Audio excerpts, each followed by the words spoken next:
Students, welcome to Nivan math academy. I hope आप सभी बहुत अच्छे होंगे, आपकी स्टडी अच्छी चल रही होगी। अगर अब तक आपने निवान मैथ एकेडमी चैनल को लाइक शेयर सब्सक्राइब नहीं किया है तो प्लीज लाइक शेयर सब्सक्राइब। और आज हम आपके सामने एक न्यू सब्जेक्ट लेके आए हैं जो बीएससी मैथमेटिक्स का सिलेबस है, जिसका नाम है मेथड ऑफ अप्लाइड मैथमेटिक्स। ठीक है, ये पूरा का पूरा जो है हमारे फिजिक्स की, अगर हम बात करें फिजिक्स से रिलेटेड है। तो इसमें हम जो है स्टार्ट करेंगे सेक्शन नंबर 4।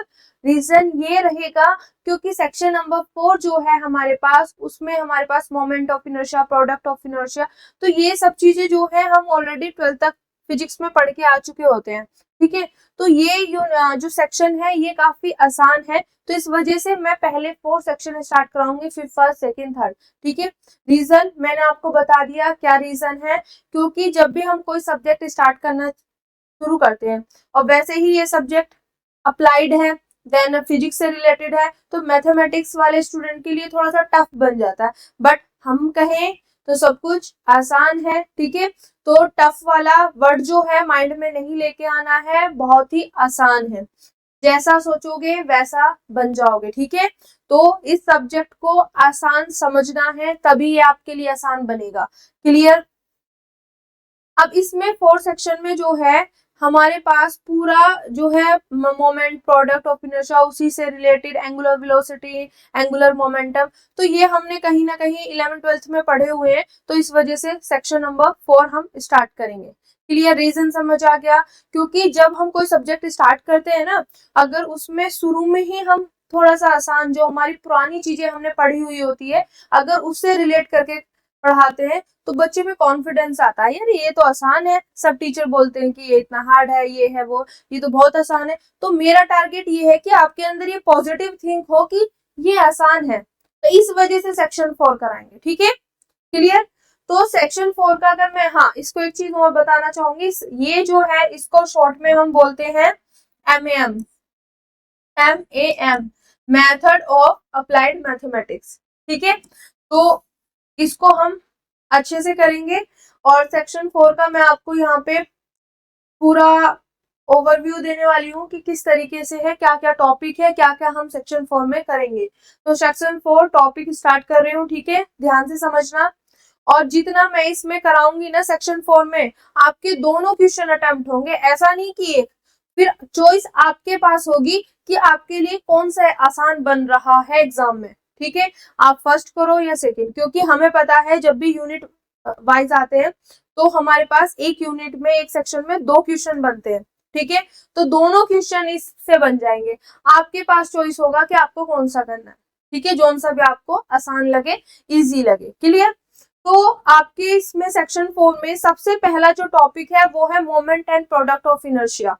ठीक है, क्लियर? तो अब ये तो आपने पहले फिजिक्स में पढ़ा, भले से किसी भी बच्चे का इंटरेस्ट ना हो फिजिक्स में, पर ये चीजें हम 12th तक जो है अपना 10th तक ये चीजें पढ़ के आ चुके होते हैं, तो इस वजह से ये चीज स्टार्ट कराई कि बच्चों के अंदर ये चीज हो जाए कि ये आसान है। क्लियर? तो moment and product of inertia first topic होगा। दूसरा टॉपिक जो होगा वो angular momentum of a rigid body. और यहाँ पे जितने टॉपिक मैंने लिखे हैं, हर टॉपिक इंपॉर्टेंट है, ऐसा कुछ भी नहीं है कि मैं इंपॉर्टेंट ना कराऊं। ठीक है, मैं फालतू चीजें इसमें नहीं कराऊंगी, जो आपके एग्जाम पर्पज से इंपॉर्टेंट होगा सिर्फ वही कराऊंगी, और वो आएगा ही आएगा। ठीक है, क्लियर हो गया? तो angular momentum of a rigid body इसका सेकंड टॉपिक है।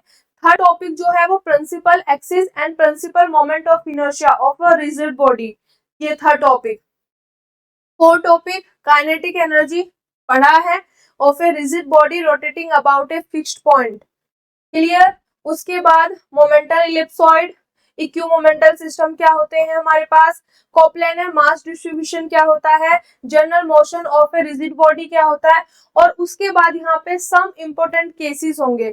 अब आप पूछोगे मैम सम इंपॉर्टेंट केसेस कैसे, क्योंकि जब आपका क्वेश्चन बनेगा एग्जाम में तो उसके साथ 2 नंबर में कोई ना कोई एग्जाम्पल दिया होगा न्यूमेरिकल। ठीक है, तो वो सारे के सारे मोमेंट ऑफ इनर्शिया, ये कहीं और से नहीं बेटा, मोमेंट ऑफ इनर्शिया शॉर्ट में लिख रही हूँ, मोमेंट ऑफ इनर्शिया से ही रिलेटेड होंगे। ठीक है, कभी रोड का मोमेंट ऑफ इनर्शिया, कभी रेक्टेंगुलर लेमिना का, कभी ट्रायंगुलर लेमिना का, इस तरीके से आपके कभी स्क्वायर का, तो वो सारे केसेस होंगे इसमें। मैं ये चाहती हूँ कि अगर 2 नंबर में भी आपका क्वेश्चन आए तो आप आसानी से कर सको।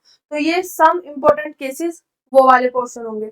और आप कहोगे कि मैम इसमें इम्पोर्टेंट बता दो, बेटा हर टॉपिक अपना इम्पोर्टेंट है, ये भी बहुत इम्पोर्टेंट है, ये भी इम्पोर्टेंट है, और इसको मैं पूरी कोशिश कर दूं कि आपके लिए इतना आसान बना दूं, आप टिप्स पे याद रखो, ठीक है, आप टिप्स पे याद रखो, अपना आप सॉल्व करते चले जाओ, ये मेरा वादा है। बस थोड़ा सा टाइम देना है आपको, ठीक है, क्लियर।